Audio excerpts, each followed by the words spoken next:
to LOA Today. I'm Walt Thiessen. With me today is abundance teacher and money coach, Jodielynn Creighton. This is your daily dose of happy. We are so happy you decided to join us today. And Jodielynn, I don't know about you, but I'm excited because an old friend is joining us again today. Joel Elston is on the line. This is so, and like you were saying to him before we got going, I've told you a lot about him. Now you get to actually hear what he has to say. So Joel, hey, how you doing, guy? Hey, Walt, how are you? Thank you for letting me be on today. Letting you be on? Are you kidding? I've been trying to get you on for months. What are you talking about? Well, I realized I had a 4 o'clock spot open. I said, this is, just reached out and it'd been law of attraction working out a little bit. We were able to fit it in there. It literally was. Jodielynn, we actually had a guest, and the guest contacted me by email yesterday and had to cancel. So it was perfect. After Joel said, hey, I'm available at this time. It was like absolutely perfect law of attraction. The universe made way for you, Joel. Exactly. It does a lot. So I'm really glad it continues. Yeah, Joel is an expert manifester. I mean, like an expert. Not surprised. Yeah. Oh, yeah. It really is. It's one of the, once you get good at it, you realize that you can implement it. It's just an amazing tool. Mm-hmm. And you've certainly implemented a lot of ways in your life in both directions. I mean, we all do. I mean, we all manifest the stuff that we like and the stuff that we don't like. And you've done stellar work in both directions. But tell us what's been going on lately. Joel, did we lose you? Uh-oh. Maybe we got a bad connection there. Oh, I got you now. I lost you there for a second. Ah, there you are. Hello. Did you hear the question? Yeah. Oh, hello. I lost. Just again, universe working the opposite way now. I missed the entire question, so I'm ready now. Okay. Well, then I'll try again. So the question was, well, I won't give the expanded version. I'll give the short one. What's been going on lately?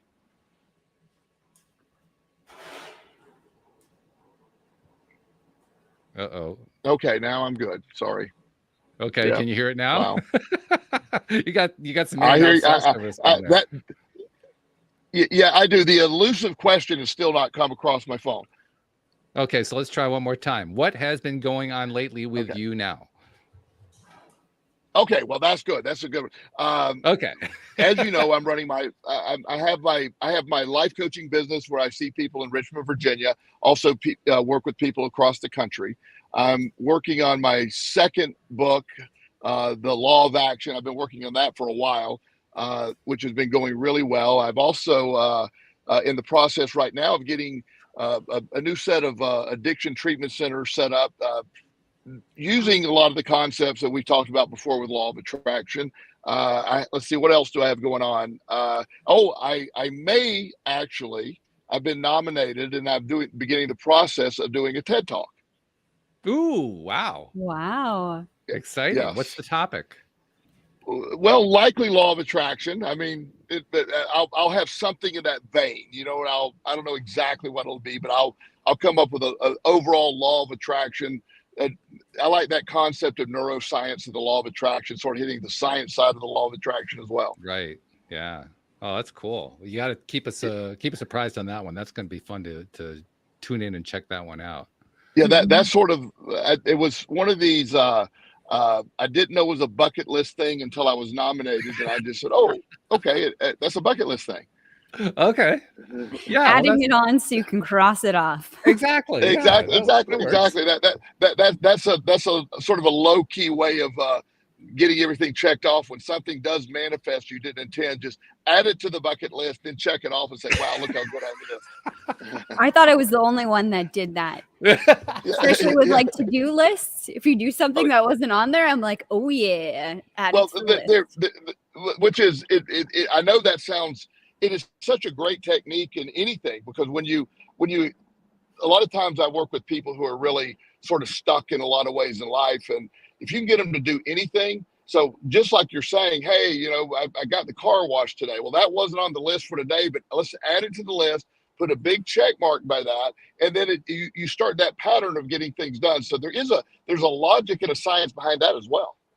Mm-hmm. Well, what you're talking about really is celebrating something in advance of doing it. Exactly. And it's also a perspective based thing where you can, I have a client that I'm just met with today, and he has been in addiction recovery, and he's been really struggling the last several months. And so last week he was starting to make some progress with some of the goals we were setting. And today he told me, he said, well, I was only able to get my LLC done. I was only able to, and he listed like 6 things that were all pretty big accomplishments, but yet he was still using, I was only able to, or still looking at it like I didn't get it. I'm like, are you kidding me? You didn't do anything for 3 months, and in 1 week you do all of this? And because that is the problem. We do buy into, not only do we keep getting what our energy projects, but we also start rehearsing it, and it becomes the way, so to speak. It's like that's what happens. We just make it that way, and it's only getting stuff done. And once you adjust that perspective, I said, you got a lot done. You got more than most people would get done in a week. The next week, that sort of becomes the minimum operating field that people want to be in, and you'll get it does build on itself, as you said earlier, in either direction. It's easy to fall into that trap too. I mean, I'm sure that it didn't even occur to him that that's what he was doing. Right. And because his internal dialogue and narrative is, I don't get anything done. He has all these reasons why he doesn't get anything done. So even when he gets a lot accomplished, the energy he's putting out is that he didn't get anything done. And then as we know, the law of attraction only responds to the energy you put out, not what you're saying. And so the energy is still, I'm not getting anything done.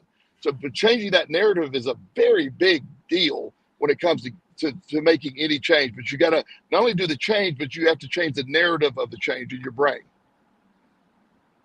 Yeah, it's huge. And it's also something that it starts with consciousness. You have to be aware of it. Absolutely.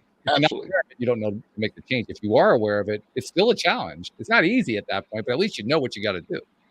Right. It's just that next step, and that the powerful inner dialogue is you've heard, I don't know how many times you and I've talked about the inner dialogue and how it applies to the law of attraction, but the influence the inner dialogue has on the subconscious brain, which is where all of this takes place, is just so underrated by most people. What you say to yourself in any of these scenarios it's the key to your life. How you view your life and the perspective of your life is literally what becomes the architect of your life. We got a number of people checking in on the live stream, so I want to give some hellos to Jeffrey and to Mark and Tracy and Barbie, who are all checking in. Hello, guys. Thanks for tuning in. Jeffrey actually has a question. He says, can we talk about the link between motivation and timing? Ooh. What do you think about that?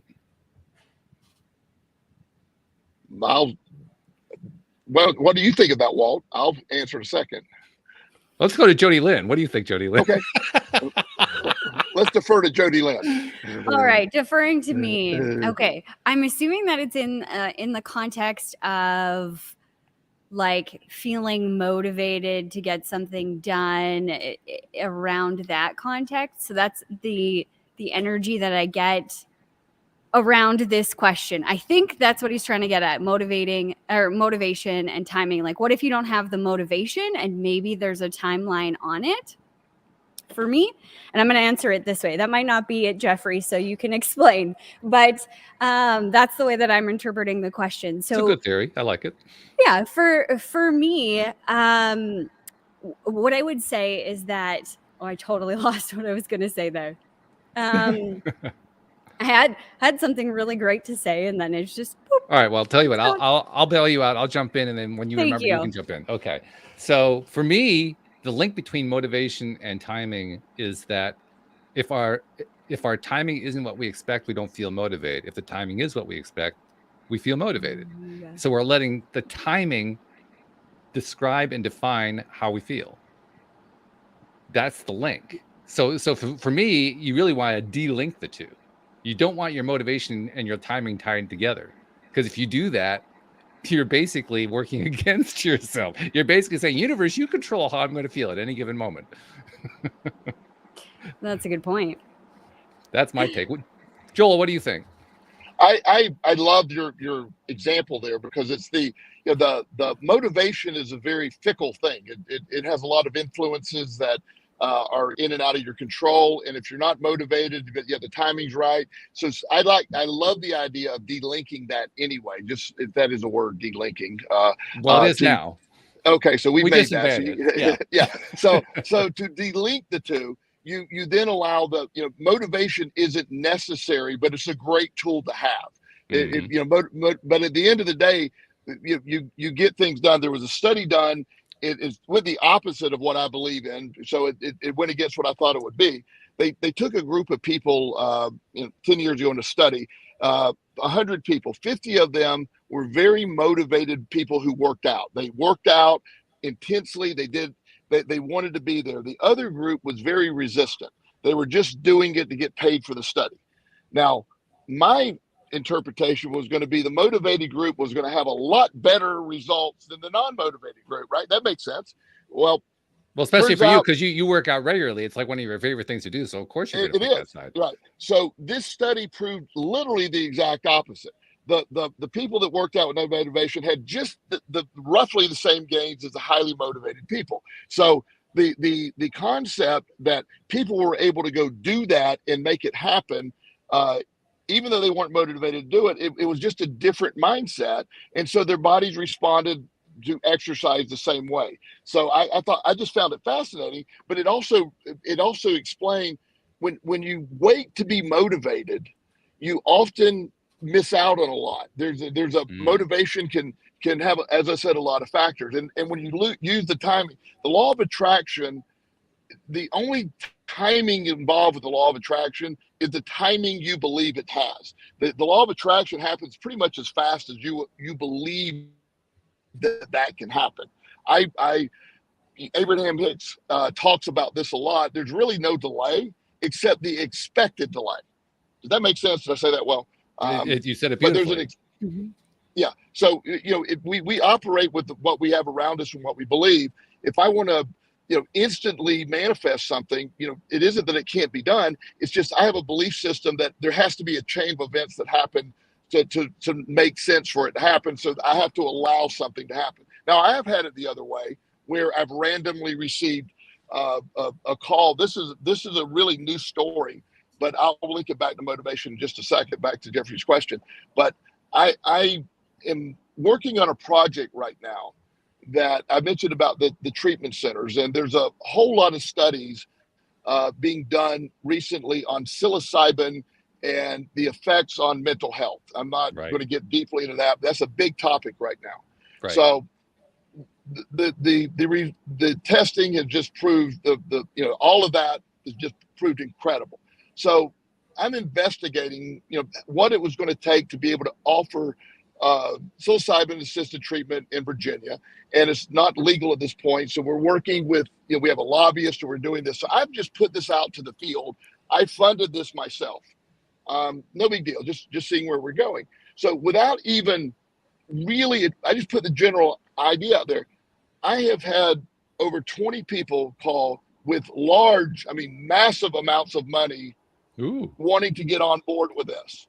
I mean, it's not something that I even have a plan for yet, other than that. So I literally, I'm opening with like 4 times more funding than I thought would even be possible to raise if I'm able to make this happen.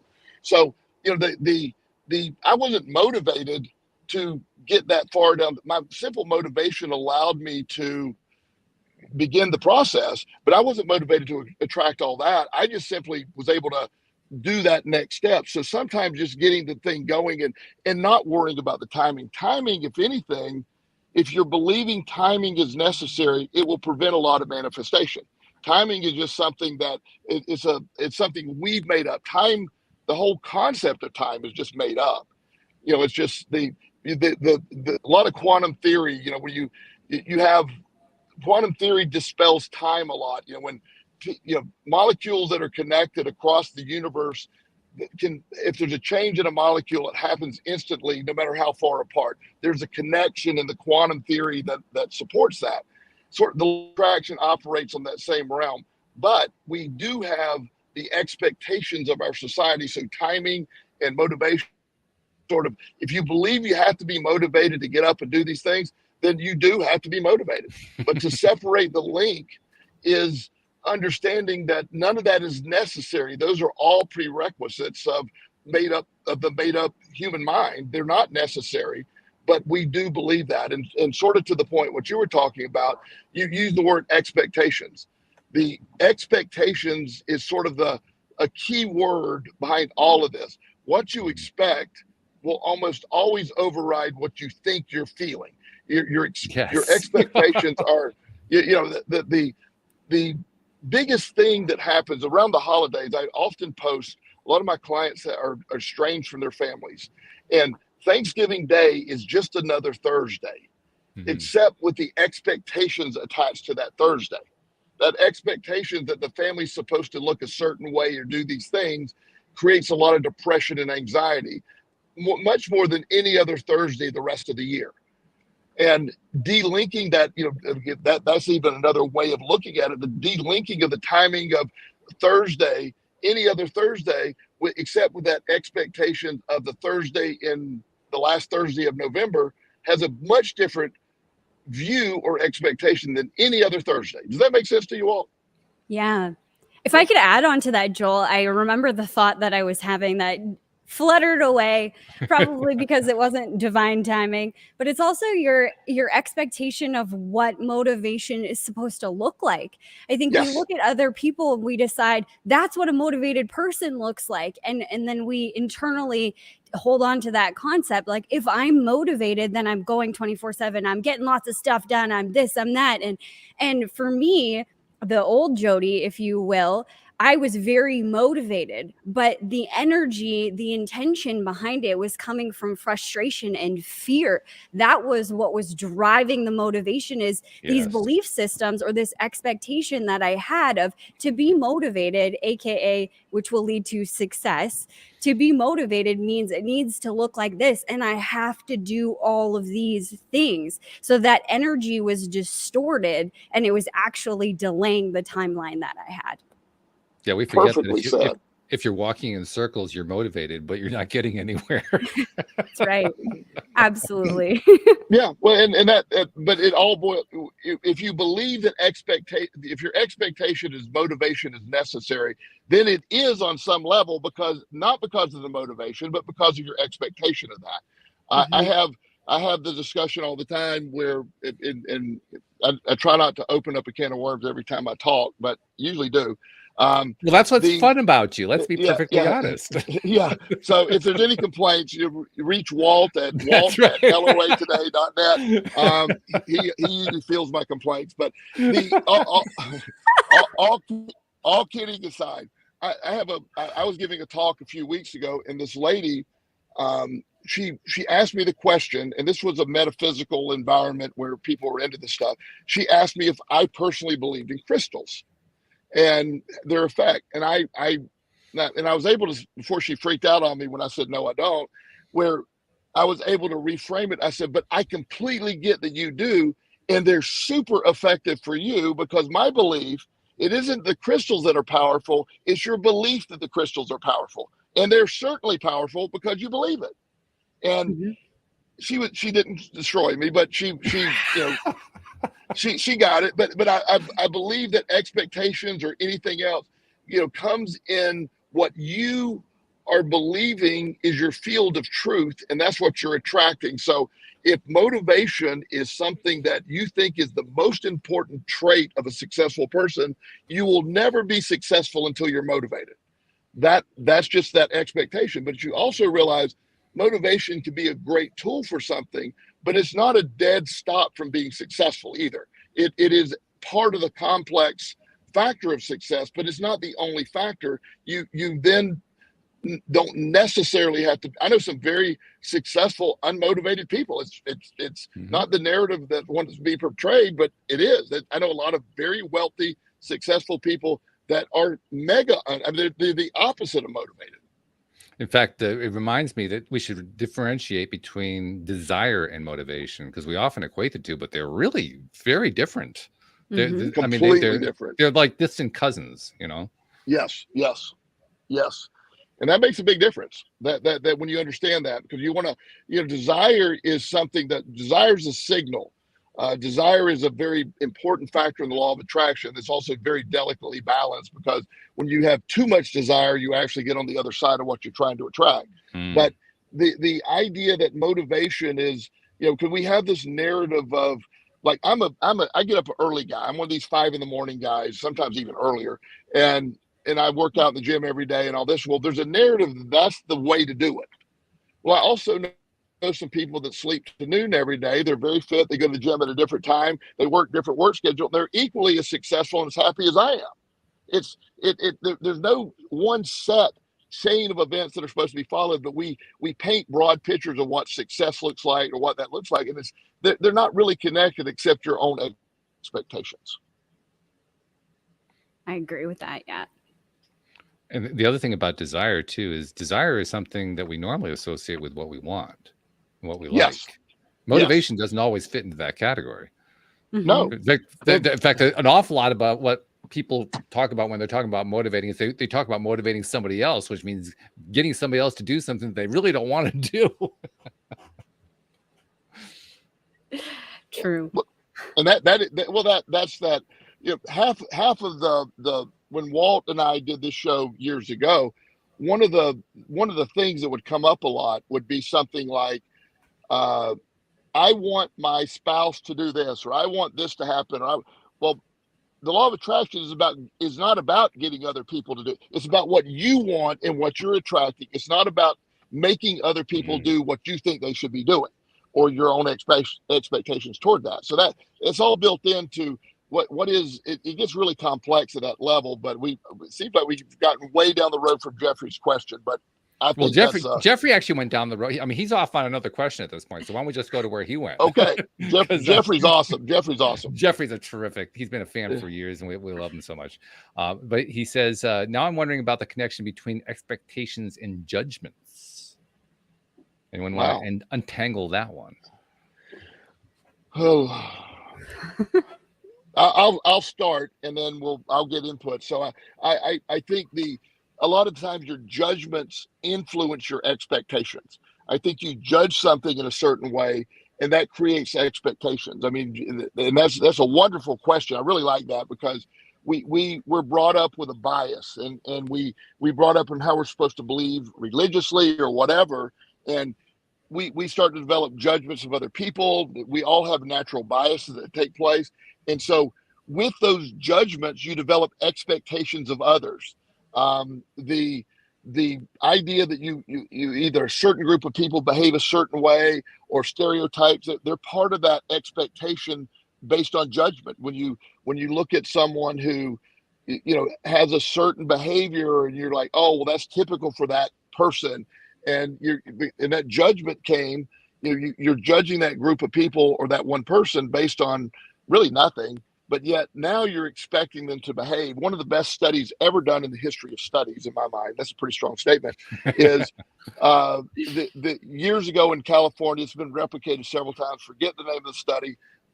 But the synopsis is they took the most random third grader they could at a school. They found like the kid that was the most middle kid, IQ-wise and all that. And they basically said, they went to the school and they brought his parents in. They said, we tested this young man, and he has the highest IQ of anybody we've ever tested in this school. And now that's not remotely true. That was a lie. He was the most middle kid. But they said this was the highest IQ. So the teachers, the testers started questioning, well, why is he only getting C's, C's and B's? And he's not really doing well, what? And so the parents are like, wow, what are we doing wrong? We didn't know he was that smart. So the following year, they followed up, and they were going to test this kid again. Well, they tested him again, and his IQ had risen something that couldn't really happen, a huge amount. He became he tested as a genius a year later. And everybody, the only thing that changed was everyone else's expectation of that kid, including that kid. And he started to believe he was a genius. The teachers started saying, we better do better, because this kid's a genius and we're not teaching him well. His parents started treating him like a genius. And wow, this kid's a genius. So the judgment of the kid at first was he's just the middle kid, and you taught him like a middle kid. But when you change the judgment of that kid to this kid's a genius, then that expectation becomes wild. Now he's limitless. And that is a great example. That study's been replicated multiple times in other settings, this work settings or whatever. But what you believe, it is built on usually starting judgments and then followed up by expectations. I don't know if that's close, but that's sort of how I see it.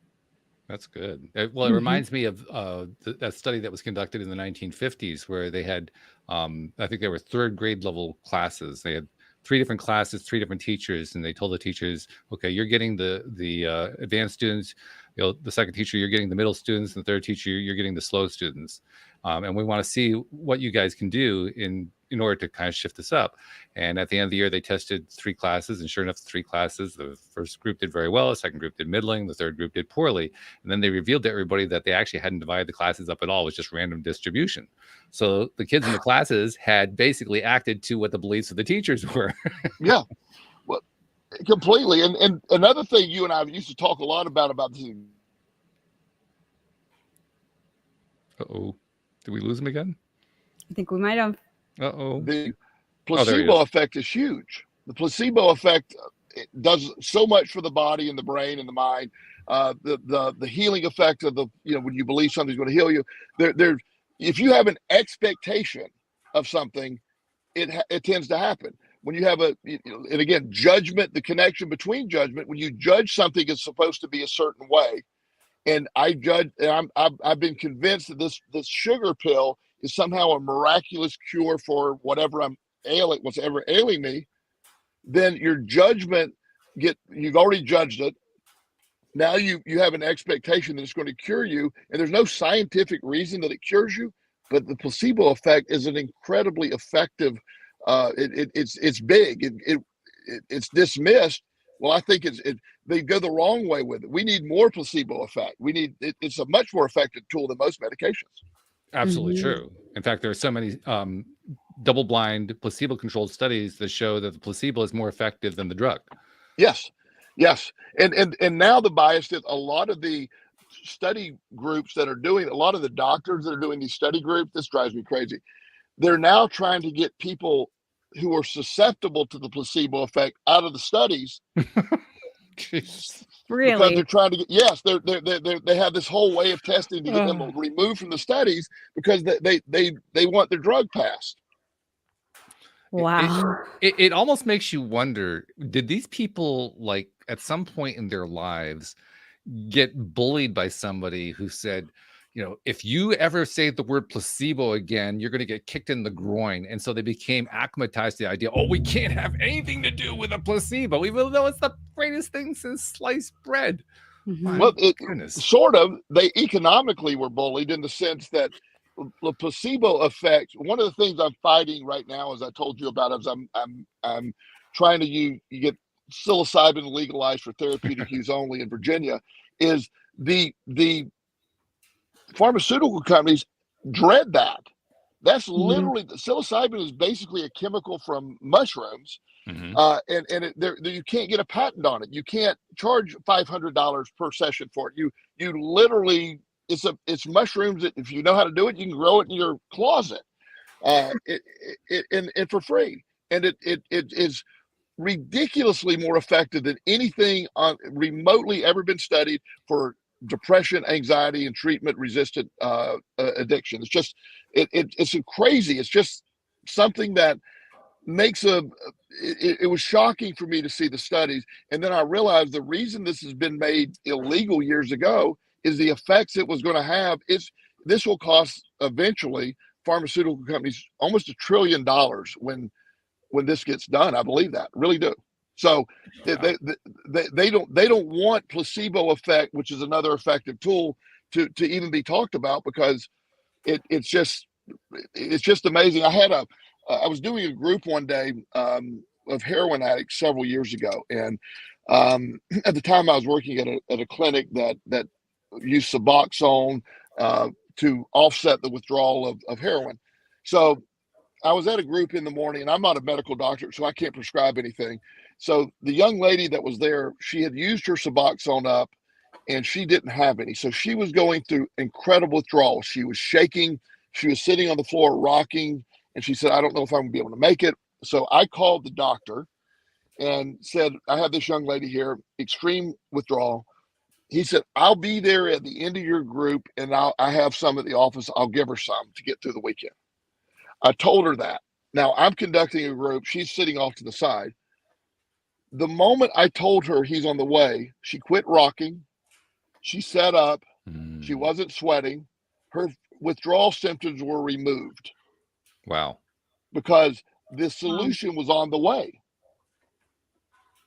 That was strong. That was a connection between I'm expected to withdraw.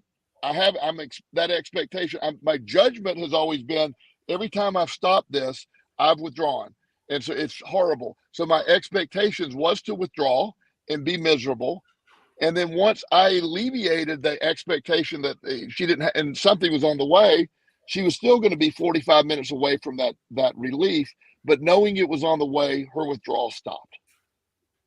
That's really something, and it's very that needs to be the kind of thing that people sit up and pay attention to, because that's the kind of thing that's just it's right in your front of your face. You got to pay attention. Like, look at me. That's what it's saying to us. Look at me. Yes. Look at the situation. You must notice this because this is important. It raises a question. I'm curious to know what you guys think about this.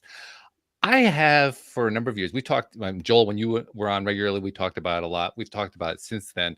The role of judgment and how people are.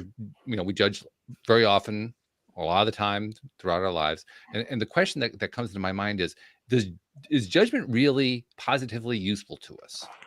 Does it actually help us in some way? Because I swear, every single time we end up talking about it, it makes me want to run for the hills away from it. You know what, Walt? I was just thinking the same thing. I don't know if I can think of an example of a good judgment. And in my life and in my coaching practice, when somebody's struggling with a feeling that they don't like, a lot of times it's because of a judgment, and behind that is the expectation. It should be this, and it's not. So therefore there's a judgment of I'm not good enough, or that person isn't doing right by me, or whatever. Change the expectation, and you can allow the judgment to be released, essentially, and feel better, or find a different perspective at least. So I like your question. What do you think, Joel? I'll defer to Jodielynn's answer. That's perfect. That's great. Right. I love that. That's fantastic. But that's exactly, I sort of see it from always. Why do judgments exist? And I do think the mind is a predictor. Its sole goal, its sole goal deep down is homeostasis. It wants to keep you alive.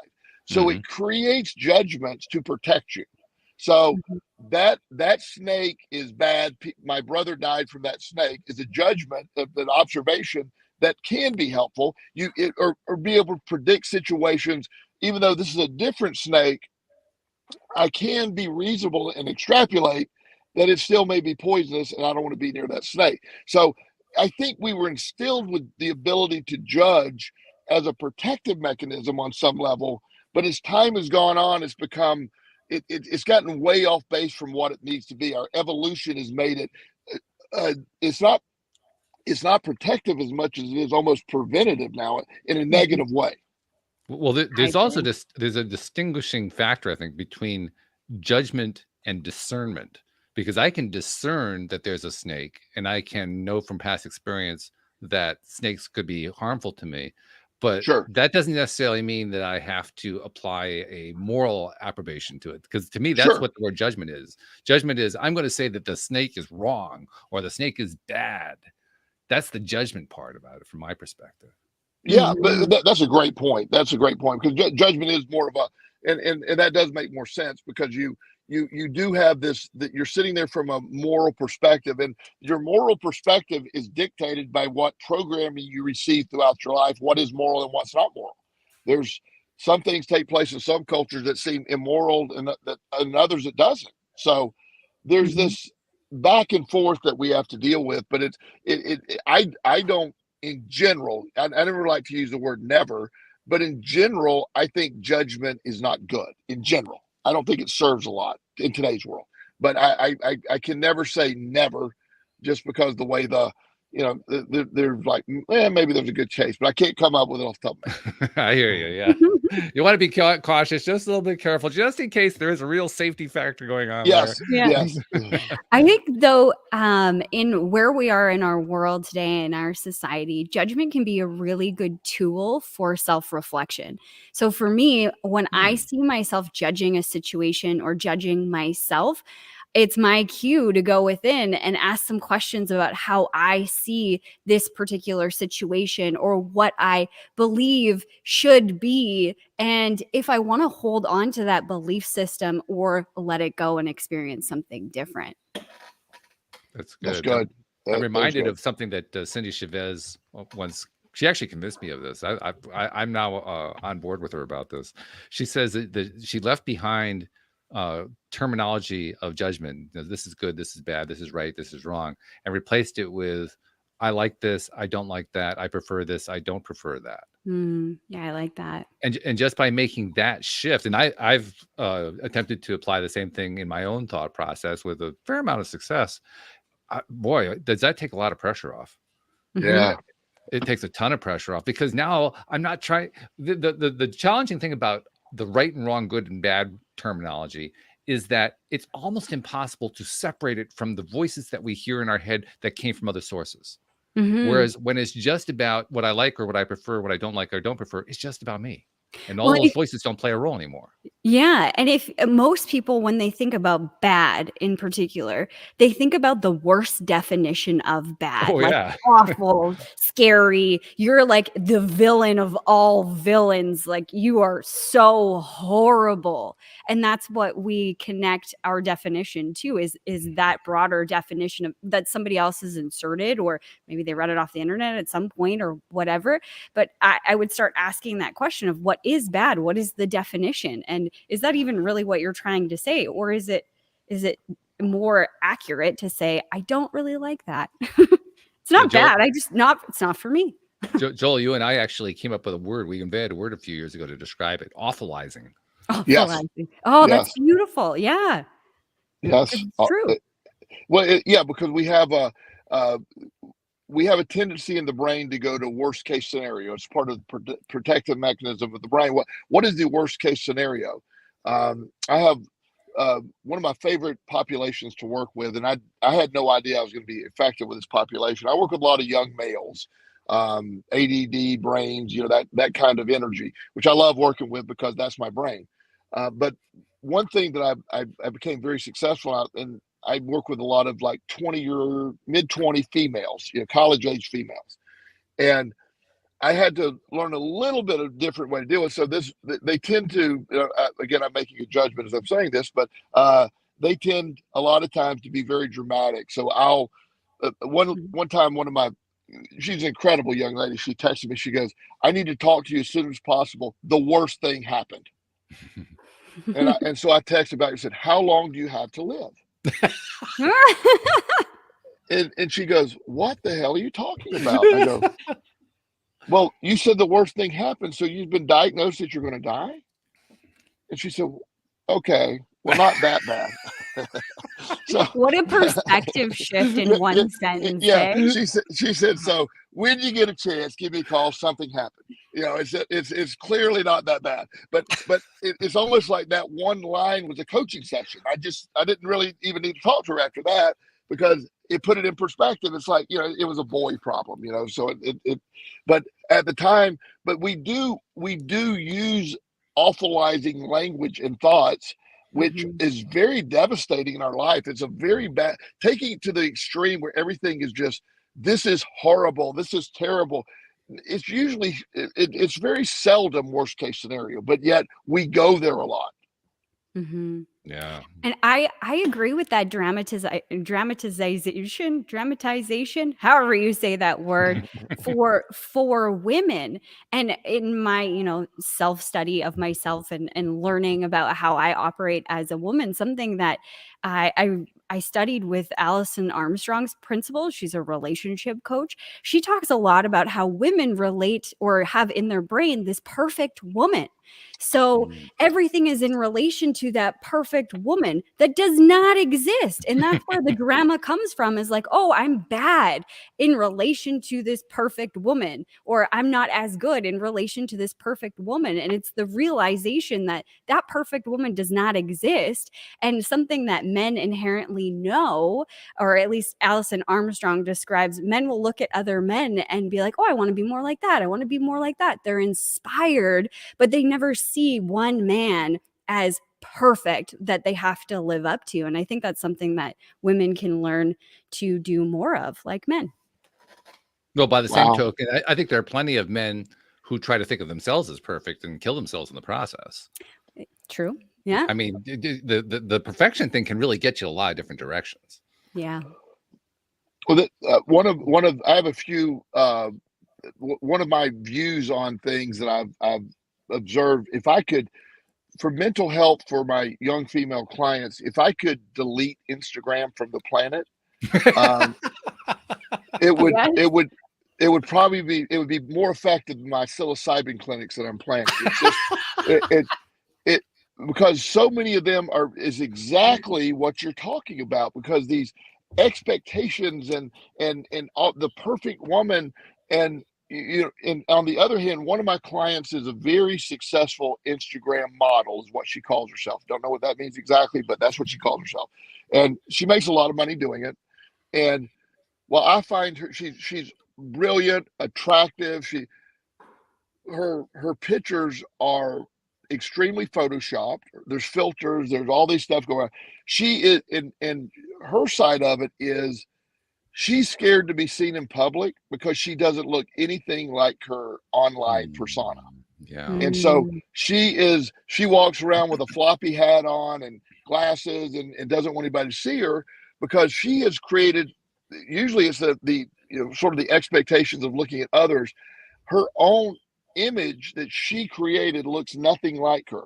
Now, this is a beautiful, intelligent, athletic, kind, generous woman that has created her own set of fake expectations, can't live up to them, has created her own depression from this. Wow.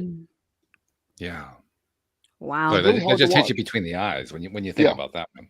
Oof. Yeah. And I've seen she's just this. You're looking at her energy. She helps with, she rescues pets, but none of that matters because she has this image on her picture that she has to live up to, and she thinks if somebody sees her, they're going to take a picture of her and post the real picture of her, and that would be embarrassing. Wow. That I feel so sad with, like, I'm holding my heart right now, and I feel like I've been in similar positions where I didn't want people to see me. And I think in terms of energy, when we're vulnerable and we show people who we truly are on the inside, whether that's no makeup or some makeup or whatever that looks like, but all of these things that you're describing of her, that she's generous, that she's kind, she's caring, obviously, these are who she is on this inner level. And we don't get to see that as the world because she's hiding, she's only showing this one version of herself. And when you think about it in terms of energy with the law of attraction, when we do that, when we're not stepping into who we actually are, we are diminishing our energy and our capacity to, attract the things that we truly desire in life. And that's so well said. And that's where the law of attraction comes into play of where, I don't know if we've ever had a podcast where I didn't use the phrase, the law of attraction has no emotion. It just, so I check this one off the list, by the way. Yeah. But it really doesn't. So the law of attraction doesn't, it just responds to that. And her energy, that where I see this just incredible, I have a whole different view and perspective of her, and just in shock that she keeps having bad relationships and keeps finding these incredibly unhealthy men, and all these things are happening in her life. And that's what she's attracting by her own self-image that she created. And it's like, it's all, can we step away and just realize the person that you are? And she is doing incredible work. She's probably going to listen to this. She's really into the law of attraction, made some great strides. But to see this unfold is just gets to the question of, you know, where we're at in today's society, you know, with you know, the Instagrams of the world and all the stuff that causes, and the expectations that you've been talking about. So there's a connection in today's world that is a pull against the positive use of the law of attraction, because it seems, but not like Instagram to me is a silly thing. I check it once every now and then. It doesn't hold any power over me. I only use Facebook as a business positive type thing. But my younger clients, the role that social media plays on their life is just is really incredibly hard to explain. It's a massive, it takes up a lot of their bandwidth. Mm-hmm. For me, it's an indicator of something that I believe has been going on for generations. It's not new to the current technologically connected generation. It's been going on for a long time, but it's becoming evident in a way that wasn't evident before. And that is that we have a lot of people in the world, and have had for many years, for many generations, a lot of people in the world who don't feel like they actually fit in. And so the way that they can fit in the current technological environment is through social media, because, well, anybody can be on social media. Mm-hmm. So it becomes a replacement mechanism for an actual social connection. Mm-hmm. And that's why a lot of people criticize it. That's why a lot of people love it. There's a whole range of opinions about it. But in the bottom, at the core of it, and this is what I'm thinking about as I'm listening to what you guys were just saying, at the core of it, it's really a question of, am I connecting to myself as who I am, or am I connecting to myself as I want other people to think of me in a different way from the way that I would normally want to connect to myself? And is that coming from a judgment or an expectation that somehow got implanted at some point in your life? I have to look like this and I have to do this to be accepted, to be worthy, to be loved. So I'm thinking about your client, Joel, and I'm thinking, wow, every one of us does that. Maybe not to the degree that she's been doing it, but we all do that. 100%. Yeah. I completely agree. And that's the thing, because when you exchange energy with people, as I'm sure both of you agree. And so her energy, when she's able to see it and she's able to get her mind straight and feeling well, the most incredible energy you could be around. Just this very kind, it's that energy that is like, how could you not? But when she gets feeling bad about herself, her energy reverses, and she literally, and she feels it, and she just, her body language represents it. The way she sits, she slumps her shoulders, she ducks her head, and doesn't make eye contact, and it translates, and you see that. And as you're saying, we all do that on some level, but when you see somebody doing it at the extreme, it sort of points it out. But it's the authentic way of connection and being able to authentically live without these judgments that we're talking about, or without these expectations, it's so freeing when you get there. One of the things I've done really well in my life, in my pursuit of the life I have today, is I see nothing wrong with it. I drastically cut out my expectations of anyone else. That's not a negative. I don't expect anybody to do anything. I have higher expectations for me, and I love what I do. I love my life. I'm good with my expectations because they're usually positive in the right direction. But I'm not expecting anyone else. And I have not been disappointed because I'm not expecting anything from anyone. It changes. Mm-hmm. Well, it's also a question of what you're expecting from yourself, because I think that's also where we trip ourselves up. I'll speak for myself. That's where Walt trips himself up a lot, very, very often. Yes, you do. By the way, yes, you do. Thank you for that vote of confidence. I appreciate that. But that's and I think that's part of it. Not just my expectations of me are based on, it's not the stuff it used to be based on. It's about my expectations of, I want to learn. I'm expecting to learn more. I want to keep bringing this. I have the best life of anyone you could possibly imagine. I feel that way. I want more of that life. I'm expecting more of that life. Mine's built more on, it isn't in any way, my expectations are all being exceeded on a daily basis. I feel that. And so that's that positive way to use expectations toward yourself. But also when you have expectations that become limiting and keep you from functioning, that's a very dangerous place to be in. Mm-hmm. Yeah, especially if the expectations are coming from outside. It's bad enough if they're coming from inside, Yes. because there at least you can do something about the expectation itself. From the outside, you can't control somebody else's expectation, so Right. that makes it even more difficult. Yeah, I have a story about that because I Okay. want to challenge that belief of people setting expectations for us or judgments. So me and my husband, we have several businesses. I have a couple businesses on my own, and this was last summer. I think I remember feeling like overwhelmed, and then I started to feel frustrated, irritated, a little bit pissed off, to be honest with you. I was like, I can't do all of this. I can't run all of these businesses and wash the dishes and cook all of the meals and keep a good household and blah, blah, blah, blah. And I sat with that because I was so upset. And I looked at, okay, well, like, why do I feel like I need to do all of these things? Well, I need to do all of these things to be a good wife. Okay. Who said that? Well, my husband. That was the initial thought. Like, my husband said that's what he expects of me as my wife. And then I challenged myself to ask him, because he never said that out loud. Jodielynn, I expect as my wife, you're going to do this, and rolled out a list. He never said that. It was me believing that there was that expectation, or that expectation existed. And it took a lot of courage to sit down with him and be like, okay, I have a weird question to ask you. And I'm not sure. And I was very nervous. And I asked the question of, what do you expect of me as your wife? And he said, nothing. I want you to be happy, whatever that looks like. And I'm like, okay, so you don't expect me to do this and this and this and this? And he's like, no.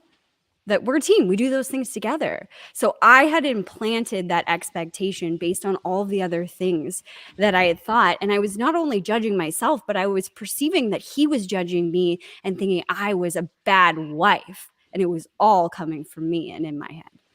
So I think we need to challenge what we think other people are judging, or what we're feeling judged for at the same time.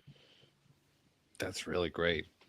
Because among other things, what that really is saying is, what's the source of what's the data that I drew my conclusion from? Yeah. Yeah. Completely. And that situation.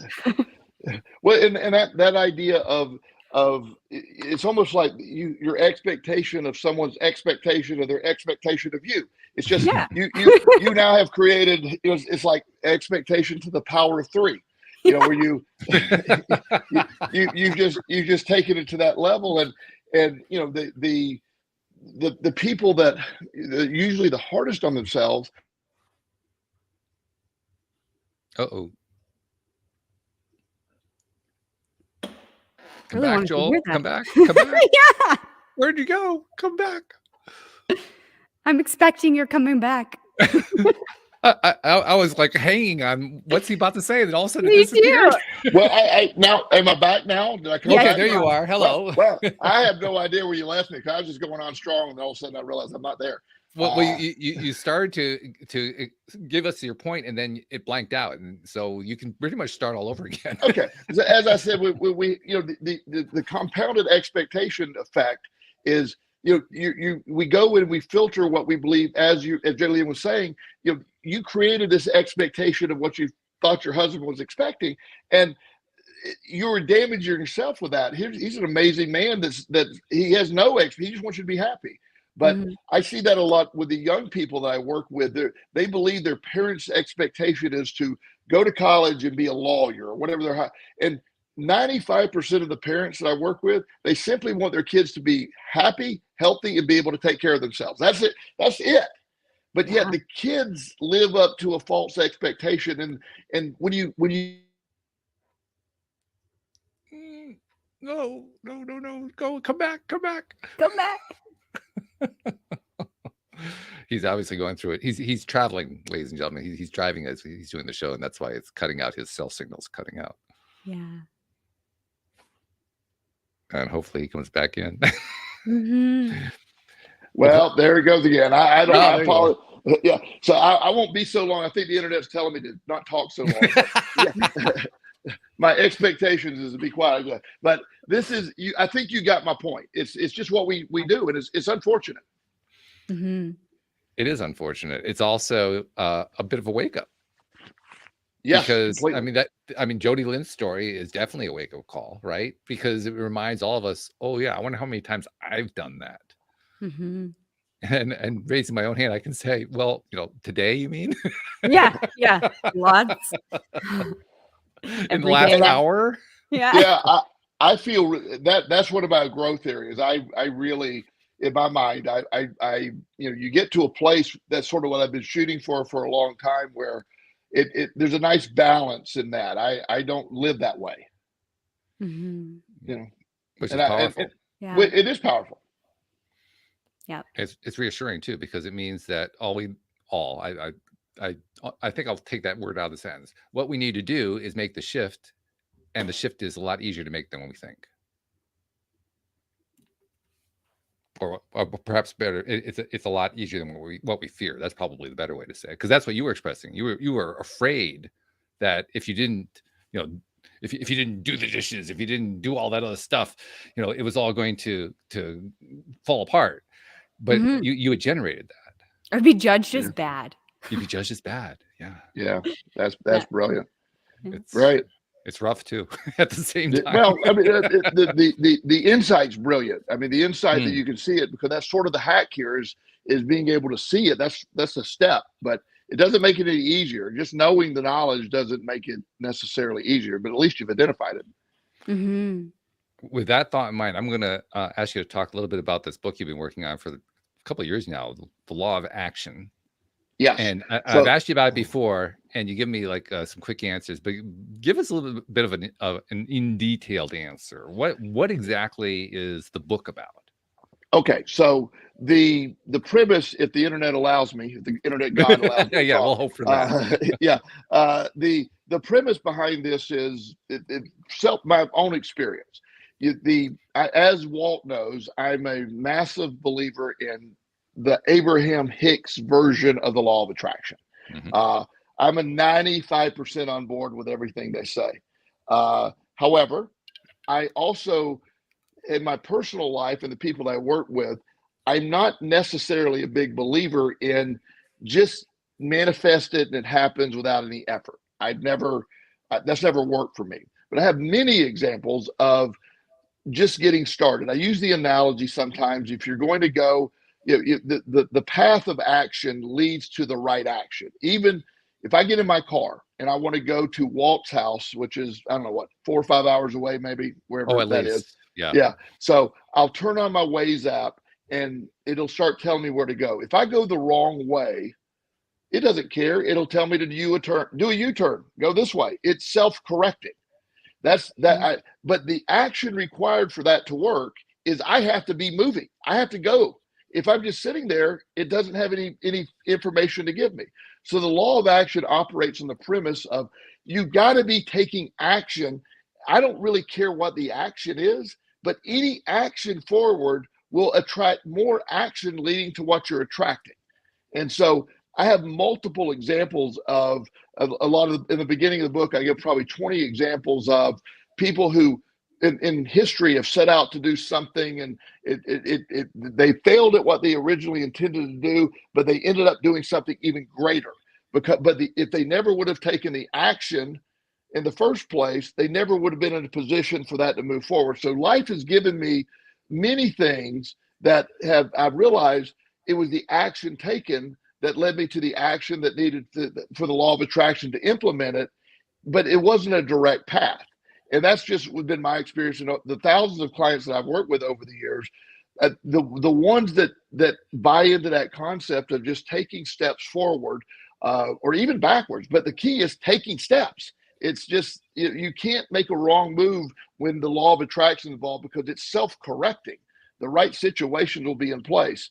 It's just getting people to believe that that action forward, that action toward anything is going to, it's very seldom for me has there ever been a direct connection between what I'm manifesting and it's there. But when I look backwards and see the connecting events that led to that, it seems like, oh my God, that was perfectly planned. This had to happen for that to happen, for that to happen. But the law of action explains that. Also, I get into sort of the concept of I don't re-explain the law of attraction, but it's the idea for me is understanding that the law of attraction is so much deeper than what most people really realize. And you don't know that the matching action or the intent of the action you're taking plays an equal, if not more important role. And one of the things that Esther Hicks does say in the law of attraction, the original book, she slightly contradicts herself. She actually uses the phrase that action is more powerful than thought. She actually says that part of, and so I've usually had the page written down when somebody wants to challenge me on that. They can go read that in the book. But it for some people, she claims that no action is necessary at all, and I believe her. I really do, because it's evident in her life. I'm just talking about for a lot of us, there needs to be some action forward. There's a story, real brief synopsis of a story. But this guy goes to Texas. His goal, his family's sitting there to buy a bank right before the Depression. I've used this example in the air before. Yeah, I remember this. And so he goes and he stays at this little hotel across the street from the bank. The name of the town is Cisco, Texas, and it's an oil boom town. And the hotel that he's staying in is really busy. People are sleeping in shifts, and he gets to know the staff real well while he's in negotiation to buy the bank across the street. After 5 days of negotiation, the deal falls through. He doesn't buy the bank. He has to go home and tell his family that he failed on his mission to purchase that bank. But the manager of the bank said, this hotel is actually for sale. The owners are really looking to get rid of it. And for less than what you're willing to pay for the bank, the hotel's available. So he buys the hotel, going back to his family, who was originally disappointed because he was sent to buy a bank and ended up with a hotel. Well, 6 years later, the bank went out of business due to the Depression. That was the very first Hilton hotel. Wow. So the law of action involved there, the action of going to buy the bank it seemed to be a failure, but it put him in direct alignment to become one of the most successful companies in the history of the planet. I love that story. Yeah. And that one, I give those examples and explain, obviously I get in more detail, but that's sort of the overall concept of the law of action, because we often get paralyzed. And I have been so fascinated by just the step of action. One of my friends became very successful during 2008 financial crisis. He lost his job as an accountant, and I shared this with you before too, Walt. He had I was visiting in his house one day, and he lives in a rural part of South Carolina. They're acre lots, house along the way. They didn't have any garbage service, so when I stopped to see him, he was taking his garbage to the dump, and he said, "You want to ride with me?" And I go, "Yeah." And I was trying to talk to him, and he was a CPA. He didn't have many prospects for jobs. He lost the Bank of America job, good money. Well, he had a little savings. He wasn't in good financial shape. And we were talking, so I'm watching. So he stopped at one of the neighbors, and he picked up the neighbor's garbage. And by the time we're done, he stopped at like 10 houses. And I said, "Well, have you ever considered doing garbage collection until you get a job? Would people pay $30 a month for you to take the garbage once a week?" And he goes, "Maybe." And so we just talked about that. He had a pickup truck. So he started doing that. It didn't take him long to get 20 people that were paying him $30 a month. Not a lot of money, but just it got going. So he started thinking, well, that's not that hard to do. More and more people started calling. So he got to a point where he was sort of full, and he was doing all he could do. And he had like 70 people that were paying $30 a month to get his garbage. So he bought another truck, got his cousin to start working with him. They started building more. He eventually goes to the city of Rock Hill, South Carolina, where I used to live. They would have these sales where like old equipment. So he bought this old garbage trunk with the hydraulic systems that weren't working right for like $5,000. And he put $5,000 more in the hydraulic system. And he had his own garbage truck. At one point, he had 27 garbage trucks and employed 300 people. Wow. A massive Waste Management, I think was the company, one of the big companies, ended up buying him for a few $1 million a few years later. The law of action of taking the action of going to get the garbage it seems meaningless, but that action led to the action of the thought, which led to the attraction of the other stuff. And that's the exciting part of this for me. But we get stuck in our belief system that if I don't find that exact right action, it's not going to work. And I'm the other way. Take action, and watch the law of attraction fill the void and make the connections. It's an incredibly powerful tool. What you're essentially saying is, even if you go in the wrong direction, you're still going in the right direction. Yes, it's self-correcting, and as long as you believe and you're going forward and you're thinking, you don't even have to be very specific, but the only wrong action is none. That's the action of sitting there and feeling paralyzed with no hope. As long as there's action taken with hope, that combination is an amazingly powerful tool.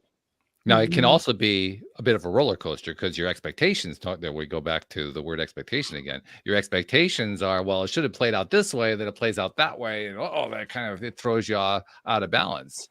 Sure. Something I know very well. I'm going through something like that myself at the moment. But nevertheless, when you come through at the end, you look back, you say, oh, well, that made sense. I could never have predicted that. I mean, if I were writing a script, I would never have written that script because that's just an unbelievable script. No one would ever pay. I couldn't get that sold in Hollywood. Not possible.